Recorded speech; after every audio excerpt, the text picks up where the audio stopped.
Assalamualaikum warahmatullahi wabarakatuh. Oke, di video kali ini saya akan menjelaskan mengenai perbedaan hadis, sunnah, khobar, dan juga asar. Jadi ini adalah bab pertama dari semester genap, yaitu, ini ada apa aja yang akan kita bahas dalam video ini, yaitu tabel kontennya. Yang pertama kita akan membahas mengenai hadis, yang kedua sunnah, yang ketiga khobar, yang keempat asar. Oke, langsung saja kita menuju materi yang pertama, yaitu pengertian hadis. Apa sih sebenarnya pengertian dari hadis? Jadi menurut bahasa, hadis itu punya tiga makna yang paling populer. Nah, yang pertama itu al-jadid, artinya baru. Dan yang kedua, itu al-qorib artinya dekat, dan yang ketiga al-khobar yang artinya berita. Nah, dari tiga pengertian tersebut, istilah yang paling tepat untuk menyebut hadis itu adalah yang berarti khobar, yaitu berita. Karena dalam penyampaian beberapa hadis itu sering digunakan kata akhbarona dan juga haddatsana.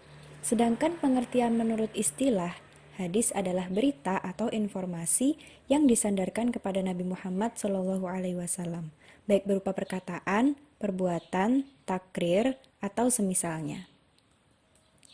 Nah, hadis itu dapat dibedakan menjadi 4 macam. Yang pertama itu adalah hadis qauliyah atau perkataan. Hadis qauliyah itu berbentuk perkataan atau ucapannya Nabi Muhammad SAW. Untuk tanda hadis qauliyah itu biasanya ada lafadz qola, kayak anna Rasulullah sallallahu alaihi wasallam qola, kayak gitu. Kemudian yang kedua itu ada hadis fi'liyah atau perbuatan. Jadi hadis ini berupa perbuatan atau cara Nabi Muhammad beribadah, seperti cara beliau sholat, puasa, haji, dan juga lain sebagainya. Kemudian yang ketiga itu ada hadis takririyah atau ketetapan. Nah, hadis takririyah itu bisa berupa penilaiannya Nabi Muhammad terhadap yang diucapkan atau dilakukan oleh para sahabat, kayak gitu. Kemudian yang keempat itu ada hamiyah atau keinginan. Jadi hadis hamiyah itu adalah hadis yang menceritakan keinginan Nabi Muhammad untuk melakukan sesuatu tapi belum terrealisasikan. Salah satu contohnya itu adalah ketika Nabi Muhammad itu ingin melaksanakan puasa pada tanggal 9 Muharram. Namun sebelum waktunya itu tiba, beliau itu sudah wafat. Kemudian selain 4 hadis itu ada juga yang namanya hadis qudsi. Hadis qudsi adalah sesuatu yang dikabarkan Allah kepada nabinya melalui ilham atau mimpi. Kemudian Nabi menyampaikan maknanya dengan ungkapan kata-kata beliau. Oke, langsung kita lanjut ke materi yang kedua, yaitu pengertian sunnah. Menurut bahasa, sunnah itu artinya cara, jalan yang ditempuh, tradisi, atau ketetapan.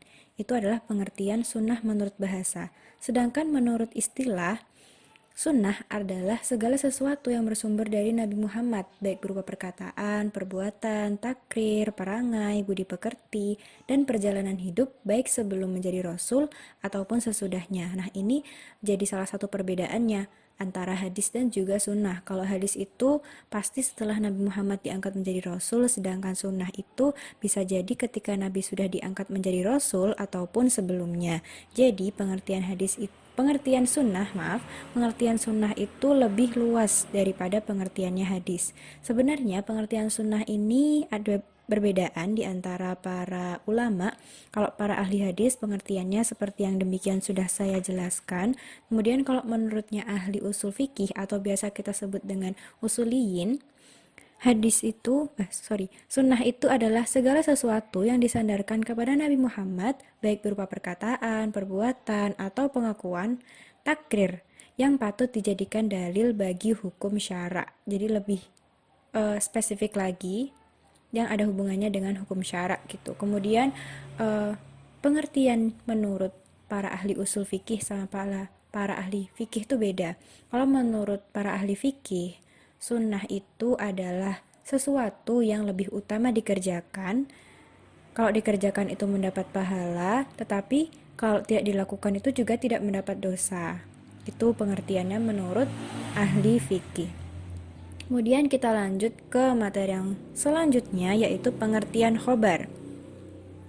Menurut bahasa, khobar artinya berita, warta, kabar, atau informasi terhadap suatu peristiwa. Itu adalah pengertian khobar secara bahasa. Sedangkan menurut istilah, khobar artinya segala sesuatu yang disadarkan atau berasal dari Nabi Muhammad SAW atau lainnya. Nah, di sini ada contoh khobar. Minas sunnati wat'ul kafi tahta surati fis sholati. Pengertiannya, artinya sunnah hukumnya meletakkan tangan di bawah pusar sewaktu melakukan sholat. Hadis riwayat Abu Dawud. Ini adalah salah satu contoh khobar yang merupakan ucapannya sahabat Ali bin Abi Thalib radhiyallahu anhu.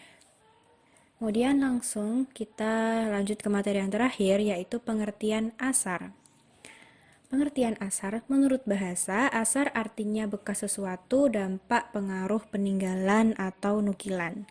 Kemudian secara istilah, asar adalah sesuatu yang disandarkan kepada para sahabat, mauquf, dan tabi'in atau biasa disebut dengan maktu, baik berupa perkataan atau perbuatan.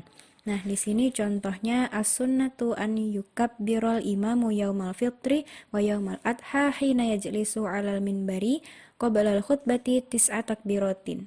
Ini adalah ucapannya seorang tabi'in, yaitu Ubaidillah bin Abdillah bin Utbah bin Mas'ud, yang artinya menurut sunnah hendaknya imam bertakbir pada hari raya Idul Fitri dan hari raya Idul Adha sebanyak 9 kali ketika duduk di atas mimbar sebelum berkhutbah. Hadis riwayat Baihaqi.